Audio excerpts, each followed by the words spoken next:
اهلا ومرحبا بكم اعزائنا المشاهدين، رمضان كريم علينا وعليكم ان شاء الله. بهاي الاجواء الجميله في محافظه واسط راح نلتقي اليوم بحلقه برنامج مناهل بالقاص الاستاذ اسماعيل سكران. مرحبا بك استاذ اسماعيل، أهلا رمضان كريم. وسهلا ومرحبا بكم، ونتشرف بحضوركم إلى محافظة واسط. حياك الله. استاذ مرحبا. اسماعيل، حضرتك دارس لعلم النفس التربوي، هاي الدراسه كيف اثرت على طريقه رسمك لشخصيات قصصك؟ بالتأكيد استفدت كثيرا من دراستي الأكاديمية في الجامعة بتخصص علم النفس. معظم شخصيات روايتي أحللها نفسيا، يعني أضعها تحت مجهر التحليل النفسي. دائما أهتم بهذا الجانب النفسي لأنه مثل ما تفضلت أنت هو اختصاصي علم النفس. يعني دراستي ألقت بظلالها على معظم شخصياتي، يعني ليس كل شخصياتي القصصية أو الروائية هي تحت هذا المجهر، وإنما أغلبها حسب يعني طبيعة الموضوع الروائي الذي أتناوله. ماذا عن الكوت وواسط؟ ما هو المشهد الأول الذي شعرت أنه لابد أن يتحول إلى مشهد ضمن أسطر قصصك ورواياتك؟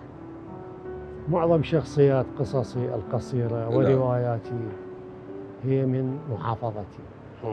دائما أنا أميل إلى جانب الواقعية الاجتماعية. أشعر أنه هي الإطار المهم والإطار الذي أستطيع من خلاله أن أعبر بحريتي عن الموضوع الذي أختاره. لأنه القاص والروائي عندما يكتب أن يضع أمامه سؤال مهم، هو لماذا أكتب؟ وكيف سأكتب؟ لماذا أكتب؟ أنا عندي يعني فكرة أنه أكتب لهدف معين. يعني لا أكتب قصة قصيرة أو رواية عشوائيا، لا. أنا في ذهني فكرة أريد أن أوصلها إلى القارئ. فلماذا أكتب؟ هذا أول سؤال يخطر ببالي. وكيف سأكتب؟ كيف هو إطار الواقعية الاجتماعية الذي أنا اخترته كمنهج في جميع كتاباتي القصصية والروائية. وأي الأشكال تفضل الإجابة عن هذا السؤال ولإيصال الأفكار في داخلك؟ كتابة القصة أم الرواية؟ أجد نفسي في القصة القصيرة. لماذا؟ على الرغم من يعني أشعر أنه يعني سهولة كتابتها. الرواية تحتاج إلى زمن طويل، سنة أو سنتين، بينما القصة القصيرة ممكن أن أختزلها في يوم واحد، أحيانا في ساعة أو ساعتين.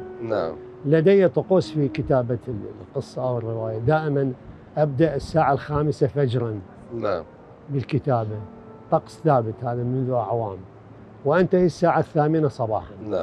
بعد أن يبدأ صخب الأطفال والتهيئة للدوام والمدارس وتحضير الإفطار والسر يعني دربكة بالبيت.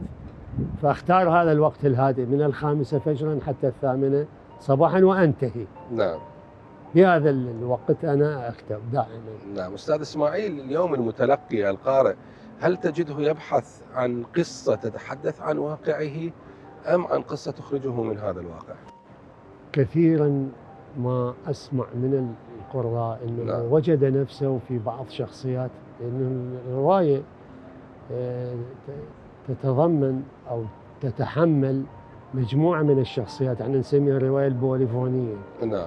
يعني مجموعة من الشخصيات داخل هذه الرواية. فبعض الناس يعني حتى بعض النساء تقول أنا وجدت نفسي في شخصية فلانة مثلا في الرواية الفلانية. فأنا أكتب ليس من أجل أن يشعر القارئ بأنه وجد نفسه في هذه، وإنما أنا ماذا أريد أن أقول لهذا القارئ؟ ما الذي أبغيه؟ ما هو هدفي من كتابة هذه الرواية؟ لدي هدف بالتأكيد. سيشعر القارئ أنني أرمي لشيء ما في هذه الرواية أو في هذه القصة القصيرة. على الرغم من أنك حللت كثيرا وبحثت كثيرا في شخصية الفرد العراقي قبل أن تبدأ بكتابة قصصك. لدي معرفة يعني بنفسية وشخصية المواطن العراقي. أنا عراقي قبل أن أكون أي شيء آخر. كتبت رواية دخان المرافق عن حصار الكوت عام 1916. ليس لدي معلومات. وليس لدى الآخرين معلومات عن هذه الحقبة التاريخية التي هي كانت حصار الكوت بالحرب العالمية الأولى. لكني ذهبت ميدانيا إلى كبار السن. كبار السن أيضا لم يعاصروا 1916، لكنهم تناقلوا الحكايات. لكن التاريخ الشفاهي عن الأب عن الجد سمعوا كثير من القصص، فكتبت هذه الرواية ونجحت في كتابتها. ومعظم أجواء روايتي كانت تدور في هذه المنطقة، لأن قبل كان النقل مائي نهري. نعم. ما عندنا كان نقل بري، قليل، بس النقل المائي كان يعني مثل تجي بواخر من البصرة تمر إلى توصل إلى بغداد تنقل بضائع وسكان. بالحرب أيضا كان هجوم الجيش الإنجليزي من البصرة إلى وصولا إلى الكوت إلى منطقة هناك تقع تقريبا احنا هسه نسميها، قبل يسموها الشريعة، أهل القدامى يسموها الشريعة، بالقرب من موقع السد الحالي. لا أبعد. أبعد تقريبا، يعني بديك الاستدارة. احنا نسميها قبل الشريعة، هسه يسموها قبال عقد العلوة. كانت السفن هنا مرسى، شريعة يعني مرسى للسفن. بالضبط. تنزل البضائع، وقبل كانت ماكو فنادق، خانات. فيباتون بالخانات، ياكلون بالمطاعم هذه الموجودة قريبا من الشريعة اللي هي مرفأ. فأنا سميتها دخان المرافق، لأنه المدينة اشتعلت بالحرب وحوصر الجيش الإنجليزي من قبل الجيش التركي، وحصلت مأساة بحيث الناس أكلوا يعني التكرم الحمير. كتبت عن تلك الحقبة الصعبة رغم عدم توثيقها. كتبت، وكانت صعوبة أن أحصل على مصادر ومصادر شخصية ومصادر مكتوبة. طيب اليوم ماذا عن القصص المترجمة؟ هل تراها تحمل ثقل الهوية الأصلية للناس، أم أنه يمكن تكييفها مع هوية وثقافة ومتبنيات المجتمع الحامل للغة المترجمة الأخرى كاللغة العربية مثلا؟ نعم. احنا طبعا كقصة قصيرة كرواية ليس لدينا إرثا قصصيا أو روائيا عراقيا. ما عندنا إرث كالإرث الشعري. الشاعر العراقي لما بدأ يكتب لديه إرث شعري. قرأ لمعروف الرصافي، لجميل صدق الزهاوي، لقى كثير من الشعراء الكبار فتعلم منهم. عندما جاء القاص العراقي ليكتب قصة ويكتب رواية لم يجد إرثا قصصيا وروائيا لكي يواصل ما بدأه أسلافه. فاعتمد على ما وصلت إليه من تراجم. اعتمدنا نحن كقصاصين في فترات سابقة على نشأة القصة والرواية هي غربية ليس عربية. لكن كان هنالك إرث عربي مصري على سبيل المثال. أتحدث عن الإرث العراقي. الإرث العراقي. وضحت الصورة. الكاتب العراقي لما اجى يكتب قصة أو رواية لم يجد إرثا حتى يواصل امتداده. فاعتمد على ما وصلت، وتأثرت القصة العراقية تأثرت بما وصلت إليه من تراجم، تأثر بالقصة القصيرة الأوروبية والرواية الأوروبية. لأنه قرأ هذه فتأثر بها بشكل أو بآخر. بالتالي انعكس هذا التأثر على الكتابة العراقية. أكيد انعكس وظهرت لدينا تجارب، يعني المرحلة التجريبية، مرحلة القصة التقليدية، القصة الانتقادية، إلى أن وصلنا الآن القصة المتطورة هي قصة ورواية الحداثة وما بعد الحداثة. أستاذ إسماعيل، هل شعرت يوما بأن الكتابة مثل طقس مؤجل يتأجل بفعل الحياة، أم أن الكتابة هي الحياة بحد ذاتها؟ طبعا لكل كاتب رؤية. هنالك من يكتب لأجل أن يشتهر، هنالك من يكتب لأن الكتابة لديه مشروع. مشروع أخلاقي، مشروع إنساني، مشروع وطني.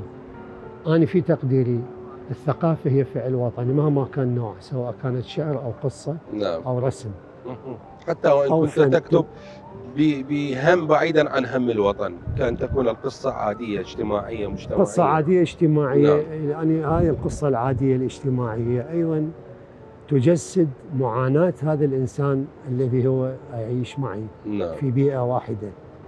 فهي لا تخرج عن إطار الفعل الوطني، أتعاطف معه اجتماعيا. عندما أتعاطف مع هذا الشخصية القصصية أو الروائية اجتماعيا، بمعنى أنا متعاطف معه وطنيا. نعم.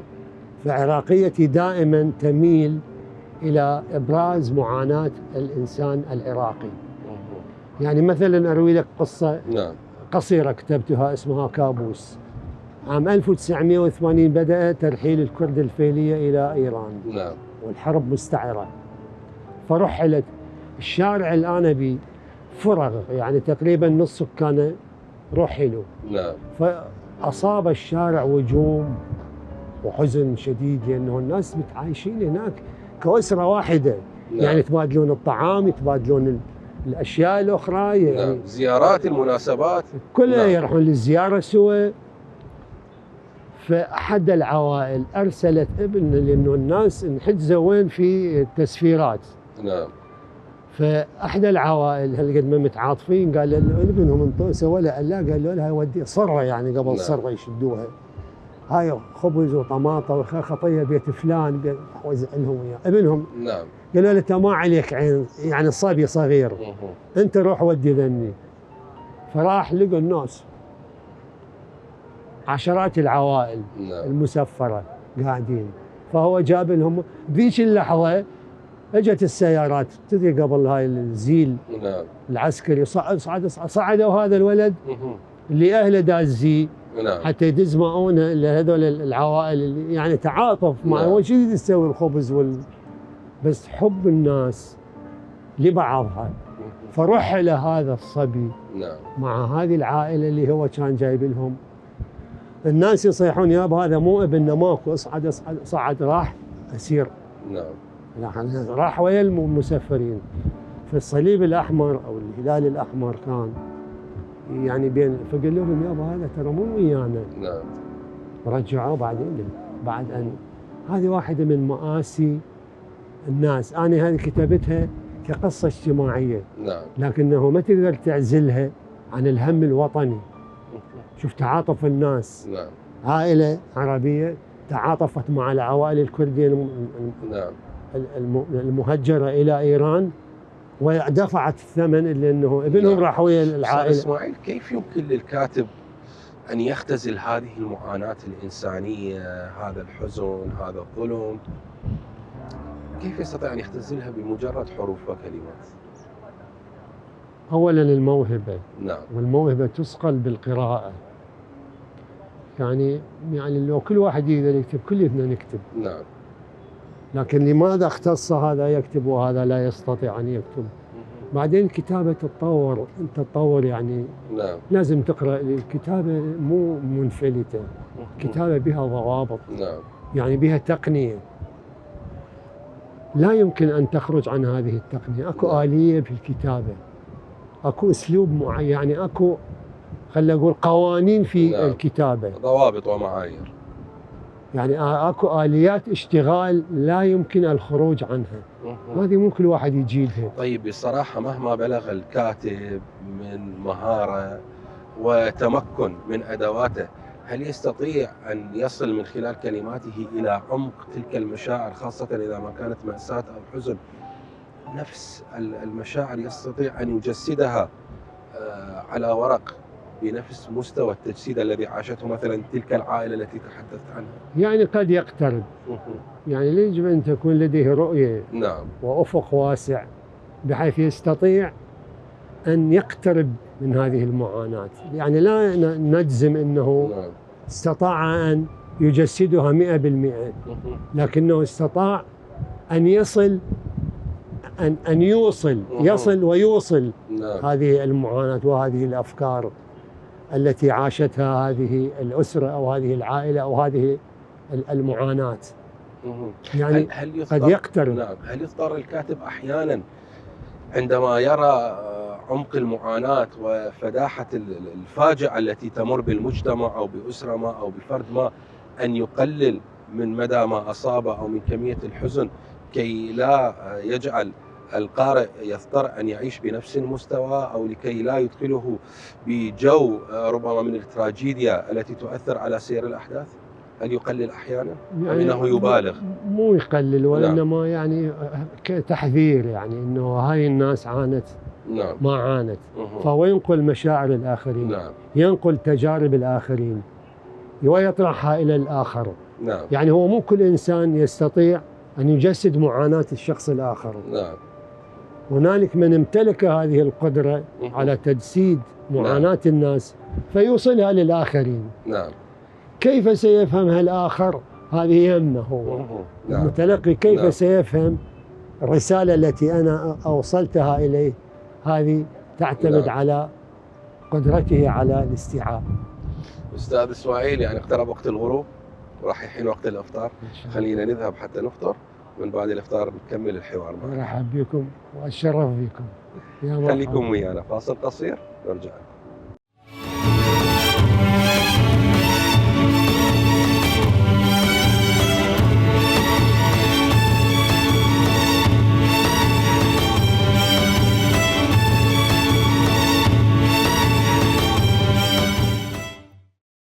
رجعنا وياكم مرة ثانية أعزائنا المشاهدين حتى نستكمل هذا الحوار مع القاص والروائي الأستاذ إسماعيل سكران. مرة أخرى مرحبا بك أستاذ إسماعيل. تحياتي لك ولكادر البرنامج، وأهلا وسهلا بكم في محافظة واصل. أستاذ إسماعيل، لو كانت الكوت شخصية في إحدى قصصك، كيف ستصف هذه الشخصية؟ كيف ستكون ملامحها؟ أنا أعشق الكوت. لم أغادرها على الإطلاق إلا لسفرة قصيرة وأعود إليها. يعني أنا لا أسكنها وإنما هي تسكنني. ارتبطت بالمكان ارتباطا قويا إلى درجة أنني أبحث عن شخصياتي في وسط المدينة. معظم شخصيات رواياتي وقصصي القصيرة، طبعا 8 مجاميع قصصية و8 روايات و4 كتب ترجمتها عن الإنجليزية. معظم شخصيات رواياتي أختارها من داخل المدينة، وأحيانا يعني أتعمد أضع نفس الاسم لنفس الشخصية. يعني لشدة اعتزازي. يعني مرة يعني أردت أن أكتب رواية عن شارع، أقدم شارع بالمدينة، زقاق هو بالحقيقة. هو كان بستان فسميته يعني شارع البستان، بعدين غيرت الاسم. هل دائما تبحث عن الشخصيات من الشارع أم تبحث أحيانا عن شخصيات من داخل نفسك؟ بمعنى آخر، هل يوما جسدت شخصيتك أو تجربة شخصية لإسماعيل السكران بإحدى القصص أو الروايات؟ لا يستطيع القاص أو الروائي أن يتجاوز نفسه. أغلب شخصياتنا الروائية أو القصصية هي نحن. هي انعكاس لشخصياتنا، لكننا يعني هناك فرق. هناك فرق، أرجو أن يكون واضح أنه هنالك واقع فعلي. أكو واقع فعلي موجود، نحن نحول هذا الواقع الفعلي إلى واقع سردي، يعني واقع خيالي. عندما يتحول من واقع فعلي إلى واقع سردي خيالي ستدخل هنا شخصية الكاتب. سيتدخل، يعني شاء أو أبى سيعطي من عندياته ويضيف لهذه الشخصية. أبحث، نعم أبحث، لابد، بما أنه أنا اخترت منهج الواقعية الاجتماعية كمنهج في كتاباتي، إذن علي أن أبحث داخل هذه الواقعية الاجتماعية في بلدي، في مجتمعي، في بيئتي، في الحاضنة التي أعيش فيها. ذات مرة كنت جالسا في المقهى، سمعت حديث يدور بين شخصين جلسا بجوار لا أعرفهما، فأحد الأشخاص يروي لصديقه، قال له أنا انسجنت 8 سنوات من وراء حمامة طائرة. أنا صدق هاي جتني قصة قصيرة. فتدخلت، سألته قلت له شلون يعني على حمامة؟ قال لي أنا أسولف له. قال إحنا بيتنا بالشرقية، تدري الشرقية المحلات القديمة فبيوتها متلاصقة، يعني حائط على حائط، والطافة بيني وبالبيت متر تقريبا. قال أنا أربي طيور فضاضي بيض. الحمامة أطير الصبح الحمام، بالصيف ننام فوق السطوح، كل العوائل تنام فوق السطوح. نعم. بالصيف منطقتنا الشرقية بالكويت. فقال أني هاي قصة حقيقية طبعا. نعم. وأنا حولتها من واقع فعلي إلى واقع سردي. فقال أني أربي طيور أطيرهن الصبح بغبشة قبل لا تطلع الشمس، لأن الشمس يدوخن وكذا. فالفجر أطيرهن، يقول يفترن حول المحلة. نعم. إلى أنا أطشلن حاب وهذا ينزلن. يقول واحدة من عندهن أثناء الدوران سقطت فوق الجامع. الجامع هم يعني ملاصق. نعم. صاير بنص البيوت، جامعنا مال نعم. نص البيوت. فهي يقول وقعت فوق الجامع. يقول أني طبعا مو طيرة وقعت، وإنما قلبي وقع. نعم. يقول قمت أطفر من حائط، الناس بعدهم نايمين على السطوح. يقول أنا بس أباوع على الحام على الجامع، خاف أضيع. اي. فيقول لقيت الحمامة مكسورة الجناح وعلى الحائط، على حائط. في أثناء يقول أنا جيت لقيت أوراق. نعم. مطشرة فوق سطح الجامع. أنا ايش ندري إذا شنو الأوراق. يقول في اللحظة اللي مسكت بها حمامتي المصابة، أنا يقول تصورت وقع علي جدار. نعم. هذا رجل الأمن كان وواحد آخر وياه. ناصبي له كمين. ناصبي له على ذن الأوراق. نعم. لموا الأوراق. أنا لحد اللحظة يقول ما أعرف شنو هن الأوراق. أنا جيت على الحمامة. نعم. المهم الحمامة راحت، أنا أخذوني للأمن ولموا الأوراق. فقال له الضابط، قال له سيدي لزمناه. نعم. هذه المناشير كانت تطير من فوق السطح للشارع يقروها الناس، تطالب بإسقاط نظام صدام. بيان. نعم. بطريقة ذكية حتى ما حد يمسكهم، يتركوها فوق سطح الجامع الهواء يطيرها، والهواء يطيرها. الهواء يطيرها. نعم. خطير. هذا اجى ضحية. قال له احنا اللي لزمناه، اللي طبصل له السجن كلهم راحوا، بقيت بس 6 احنا متانين. انت بقيت. يقول انا لحد اللحظه ما اعرف شنو الموضوع. يقول عمري 16 سنه. نعم. من تم اعتقالي قال انا عمري، هذا هو ديرويلي لان لزمته بعد. نعم. فقال لي انا عمري 16 سنه. قال له سيدي حمامه كذا. قال له هاي الكلاوات علينا حمامتي ايش؟ نعم. حتى وزعت ذن المناشير تطالب باسقاط السلطه والنظام. نعم. تهجم على صدام. و8 سنوات. يقول في يوم ما اجت مال حقوق الانسان. نعم. تزور السجون. هو يسمح لهم صدام بس يطبوهم على سجون مرتبه. يقول اجى شافني اكنس. يقول هم ما ذبوني ويا المعتقلين، انظف المناطق مال الضباط مال. فقال شنو؟ سأل المترجمه وياه. نعم. صاحت لي. يقول قمت احكي، قلت لها انا حمامه وكذا ومدري شنو. يقول هاي البنيه قام تبكي هي المترجمه. قال انا عمري 16، يعني 8 سنوات، يعني صار عمره 24 سنه. نعم. ولو ما يجي هذا اللي هو حجز. يقول هذا مو سجن، يبوني حجز. اي. يحجزوه يعني ما يندرش وقت يطلع. فاجى هذه منظمه حقوق الانسان ويا قالت لي هذا هي شكل قصته. حمامته واقعه وفي الاثناء اكو اوراق تطالب. قال سجلي اسمه. فيقول ورا فتره والله اجى فلان وفلان اطلاق سراح. بالتالي هي احدى القصص اللي ممكن ان يستلهمها الكاتب من وحي الشارع. في كتاب سميتها طيور بيضاء. حقيقه يعني عرضتها على بعض، طبعت هي في. شنو كان اسمها؟ طيور بيضاء. طيور بيضاء. طيور بيضاء.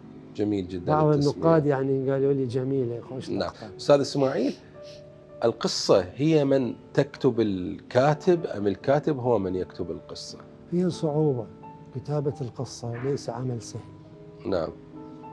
لكن الموضوع احيانا هو يكون طيع وسلس بالكتابة، خاصة إذا القاص اقتنع بالموضوع.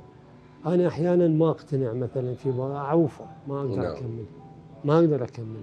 فيعني إجابة لسؤالك، القصة هي اللي يعني تشجعني على أن أواصل تكملتها لو أقطعها. ففعلا هي القصة يعني تشجعني على أن أواصل كتابتها. لكن أحيانا لا، ما أقتنع مثلا، فأتركها نهائيا. كم مسودة بقت طي الأدراج والأوراق ولم تبصر النور؟ كثيرة يعني أعتقد عندي يعني ب60 قصة قصيرة متروكة، 60 قصة قصيرة متروكة. شنو السبب؟ ما جددتهن، ما مقتنع بهن. ما جددتهن. من ناحية المستوى الإبداعي أم أن القصة بقت عصية على كتابة الخاتمة لا كاملة والنهاية؟ هي كاملة، بس من ناحية اللغة يراد لغة شعرية، لغة عالية. أنا كاتبها بطريقة تقريرية. كم يعني مرة تعيد كتابة القصة وعلى شكل مسودة فمسودة أخرى ثم أخرى حتى تقتنع بها لتبصر النور؟ ما عندي يعني. هل تعيد صياغتها أكثر من مرة؟ أكيد لا. يعني لازم. هو يسموه فن الشطب. كتابة القصة والرواية هو فن الشطب. نشطب ونكتب. هاي عملية مستمرة. وبعدين حتى من يطلع العمل مطبوع هم أتندم، أقول أنا ليش ما عدت مرة الآخر. بعد إلحاح طبعا. يعني أنا كررت محاولات الإعادة والشطب والإضافة ومع ذلك يظهر شيء. أطول رواية كم استغرقت كتابتها أستاذ إسماعيل؟ سنتين. رواية اسمها جثث بلا أسماء. زمنها أيضا طويل لأنه امتدت من زمن النظام البائد حتى عبورا إلى زمن. وأقصر رواية؟ أقصر رواية 6 أشهر. 6 أشهر. حتى اقتنعت بنشرها؟ اقتنعت. ورا ال6 أشهر ظلت 6 أشهر أعيد وأصقل. كملت سنة كاملة أنا يلا اقتنعت أنه هسه راح أطبعها. أستاذ إسماعيل، دائما الأفكار والقصص أو خلينا نقول الشرارة الأولى للفكرة تأخذها من الشارع ومما تسمعه، لو أحيانا تقعد ويا نفسك وممكن أن تألف من وحي الخيال. أحيانا أنت تشاهد فيلم. مجرد حوار بين شخصين بداخل الفيلم تجدح الفكرة، يثير عندك شيء. أحيانا تقرأ رواية مثلا عربية عراقية أجنبية أيضا تثير عندك. فهو أكو سبب مثل ما تفضلت. هنالك من يثير، أكو مثير وأكو استجابة. بعلم النفس أكو شيء مثير وأكو استجابة. فالمثير أما أن يكون رواية قرأتها وطخ عندي موضوع مشابه، دائما طبعا حتى من أنام مرات أقوم بالليل أكتب حتى لا أنسى، لأن لا أنسى. مرات مثلا أنا أكتب الرواية أطلع للشارع أتسوق. أتسوق وعلاليقي بيدي فخليت مسواقي أتسوقتها من. أنا بعد الرواية بدماغي نسيت مسواقي ورحت للبيت وظل أتذكر وين نسيت علاليقي يا دكان. فتستغرق مني كل مرات أنا يلاقوني ناس يسلمون علي أنا أكتب رواية. يعني رايح بغير عالم. ذهنك يسطر. فالروائي بالحقيقة عنده عائلتين. عائلة افتراضية هاي اللي، والعائلة اللي الأخرى اللي لازم يوفر كل احتياجاتها. فالروائي مبتلي بعائلتين. طيب، بالحديث عن التأثير النفسي، برأيك منو الأقدر على التأثير النفسي بالمتلقي والقارئ، القصص أم الروايات؟ كلاهما. لكن أنا أعتقد الرواية يستمتع بها.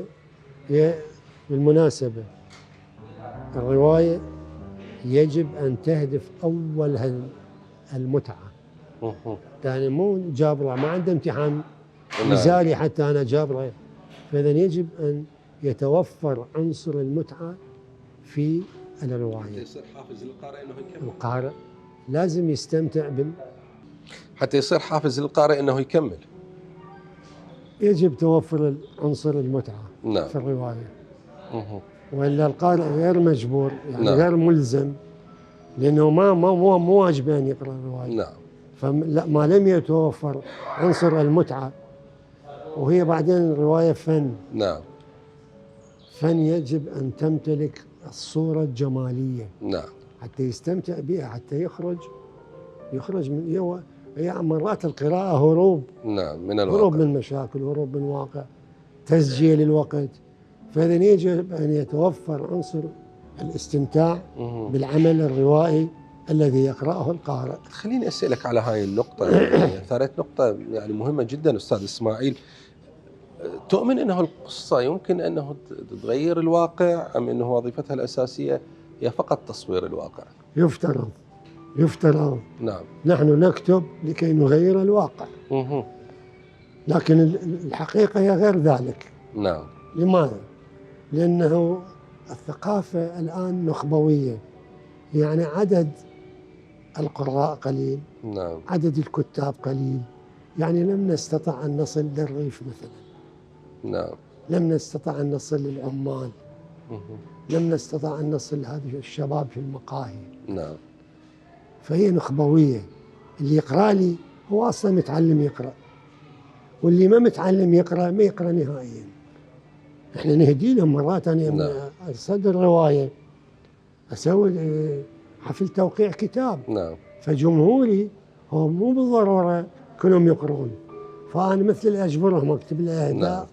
أكتب له إهداء حتى تحفزه. إي يعني مجانا أنا نعم. موزعها، يعني حتى ندعم أو نشجع القراءة، باعتبار مثل ما تفضلت أن الثقافة بشكل عام هدفها هو تغيير الواقع. نعم. لكن من نجي للحقيقة هي لا، ليست كذلك. لا يمكن أن يتغير الواقع بفعل ثقافي. يتغير الواقع بفعل سياسي. لكن أحيانا تكون الثقافة دافعا وحافزا للقيام ربما بفعل سياسي. يعني دائما هنالك الحركات السياسية خصوصا النابعة من منطلقات شعبية في البداية، تكون الثقافة دافعا لها ومحفزا لها. أحد أدواتها. أحد أدواتها التغيير. أحسنت بالضبط. واحدة من وسائلها. نعم. من أساليبها، من طرقها في إحداث تغيير أو نقلة فكرية لدى الناس هي الثقافة. نعم. وليس السياسة. بالضبط. السياسة ترسم خطط. نعم. لكن الثقافة هي تحفيز. لكن ظروف العراق غير. نعم. ظروف العراق تختلف. الآن لم تعد الثقافة هي الأداة المؤثرة أو الوسيلة الفعالة لتغيير نمط تفكير الناس. نعم. أستاذ إسماعيل، راح نستكمل هذا الحوار لكن نذهب إلى فاصل قصير، خليكم ويانا.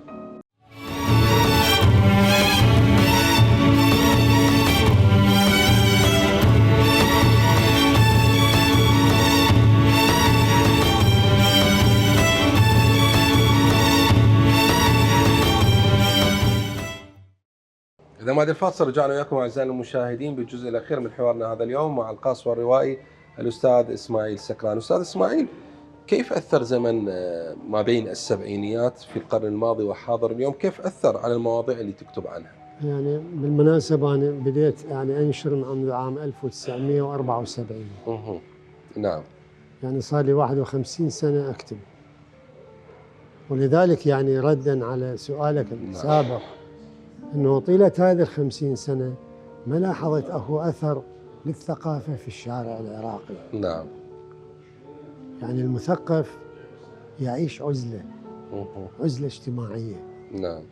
المثقف لا يستطيع أن ينسجم مع عامة الناس. هل تعتقد أن ذلك كان جزءا من ترسبات وسياسات النظام في تلك المرحلة؟ النظام السياسي؟ بالتأكيد. نعم.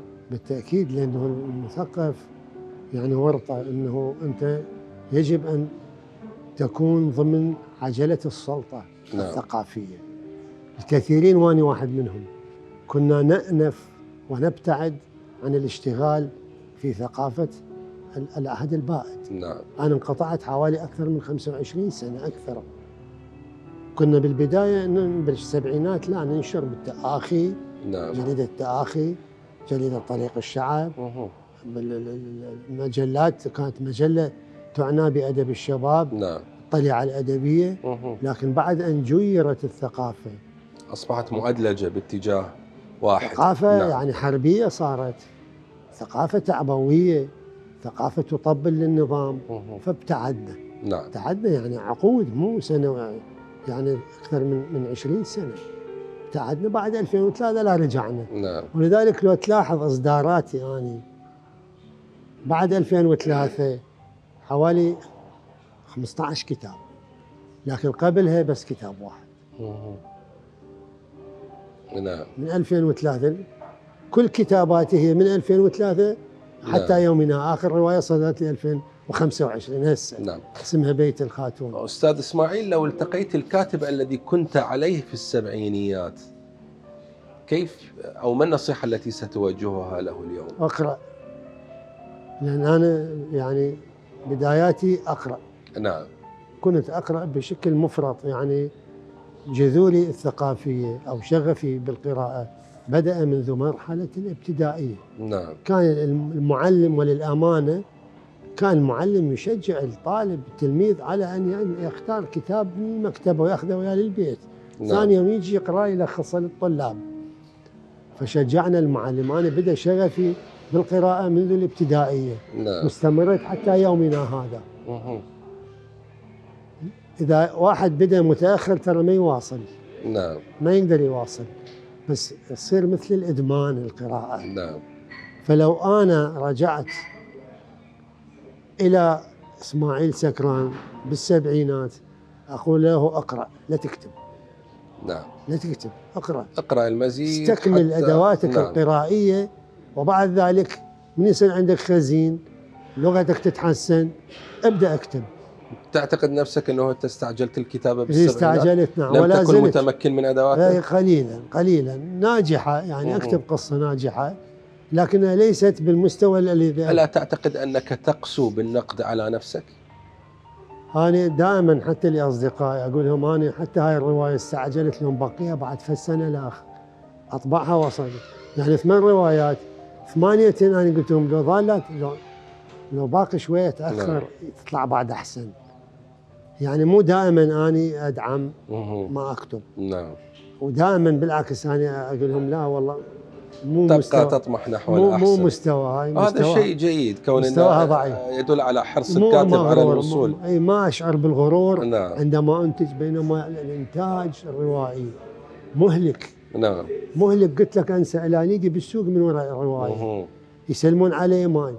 أستاذ إسماعيل، آخر نتاجاتك الروائية ما العنوان آخر رواية صدرت لي 2025 بيت الخاتون. بيت الخاتون. إيه. نعم. العام فازت عندي مجموعة اختفاء قصص قصيرة من إصدارات اتحاد الأدباء، فازت بجائزة الإبداع العراقي في وزارة الثقافة والسياحة والآثار، وإنما فازت يسموها القائمة القصيرة. كان ضمن 5 فائزات، أنا واحدة منهم. نعم. أستاذ إسماعيل، كيف تغير مفهومك عن الكتابة ما بين النثار عام 1977 اللي صدرت لك وما بين بيت الخاتون 2025؟ كثيرا. نضج فكري، نضج سياسي، نضج تربوي، يعني تجارب مرات. يعني ما كنت منبهر به في مجموعة النثار، نعم، الآن أشعر به لا، ما يستحق ذاك الانبهار، ما يستحق ذاك الاهتمام. نعم. وأنا تسرعت، بس كنت أريد شلون أتباهى أنه أنا قادر على إصدار مجموعة. أردت أن تخطو الخطوة الأولى. وأعتقد أستاذ إسماعيل أصلا نقابة المعلمين بتلك المرحلة ما كانت تصدر أي كتاب. إيه، قلت لك تعرض على خبير. نعم. والخبير يقول صالح للنشر ويذهب إلى لجنة. هم يعضدوه قبل، يسموه تعضيد، يعني دعم. نعم. فلوس الطبع. طيب أستاذ إسماعيل، برواية هزار شنو اللي يريدت أنه تقوله للحياة وما استطاعت أنه تجسده من خلال كلماتك؟ هزار هي قصة حقيقية، يعني نعم. عن عائلة دمرت بالكامل بسبب إدمان الأب والأم. فتشردت العائلة، يعني ماتوا اثنينهم. نعم. فبقت الولد والبنية، ولد 2 وبنية. أحدهم راح للزيارة لزموهم بزمن صدام وانعدم. نعم. البنية وين؟ انهزمت ببغداد، اشتغلت بالملاهي. يعني إدانة للنظام. نعم. إدانة للنظام. عائلة مدمنة، تحطمت 3 أولاد، يعني ولدين وبنت. أحدهم انعدم، هو ما له علاقة بالدين أصلا، رايح للزيارة. نعم. ولزموهم هم والكوستر كلهم ودفنوهم هم والكوستر، هو وياهم كان. فالولد شرد والبنية انهزمت بغداد. نعم. هاي طبعا حادثة أنا يتورج عليها، أعرفها. نعم. فرحت تضطرت اشتغلت بالملاهي، هاي هي هزارة. الرواية تتحدث عنها. طيب، ما بين رفاة الملائكة وجثث بلا أسماء، كيف ترى التحول في تناولك للإنسانية والموت؟ جثث بلا أسماء أيضا أردت إدانة النظام السياسي. نعم. أحداثها تدور داخل مستشفى الشماعية، مستشفى الرشاد. نعم. هنالك جناح يسمى بالقاووش الأحمر، هذا خاص للمعتقلين السياسيين بالأمن العامة. نعم. فيحيلوهم من الأمن العامة إلى هذا القاووش. في هذا القاووش ضباط قساة. نعم. يخضعون المعتقل المحال إليهم إلى أقصى أنواع لإطفاء خلايا عقله، فيتحول إلى شخص مجنون. نعم. الآخرين لا يحتملون عملية التعذيب داخل هذا القاووش، فيموتون وتترك جثثهم بالشارع. شاعت ظاهرة الجثث بلا أسماء، قام الموت ما يدفنوا، يذبوا بالشارع حتى يخوفون به الناس. نعم. نص الليل يعني ورا 2 بالليل يا ذبوا مثلا جثة بمدينة الصدر، جثة يذبوها مثلا على بنواس، جثة يذبوها ببغداد جديدة، وهكذا لإشاعة الرعب. نعم. بالتالي رسم صورة من الخوف والموت للمجتمع لكي يلجم تطلعات المجتمع نحو التحرر ومجابهة السلطة في ذلك الوقت. لو أتيح لك فرصة أن تعيش يوم واحد داخل مدينة الرخام، ما المشهد الأول الذي سترغب في رؤيته؟ مدينة الرخام، أرغب في رؤية المكان الذي واحد القصص. نعم. أحد القصص، المكان الذي نشأت فيه أسرتي.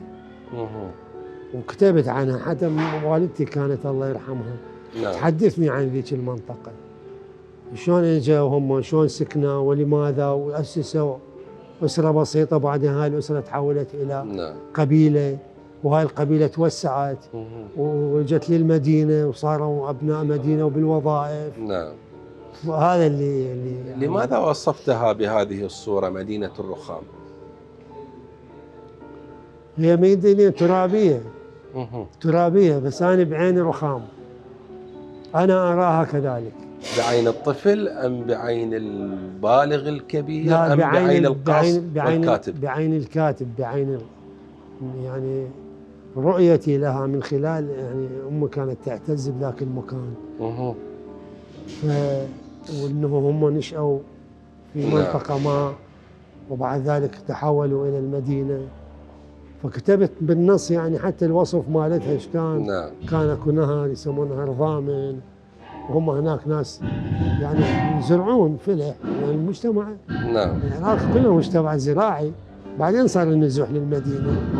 طيب أستاذ إسماعيل، هل هنالك قصة كتبتها وشعرت أنها غريبة عنك، كأنها جاءت من مكان أو زمن آخر؟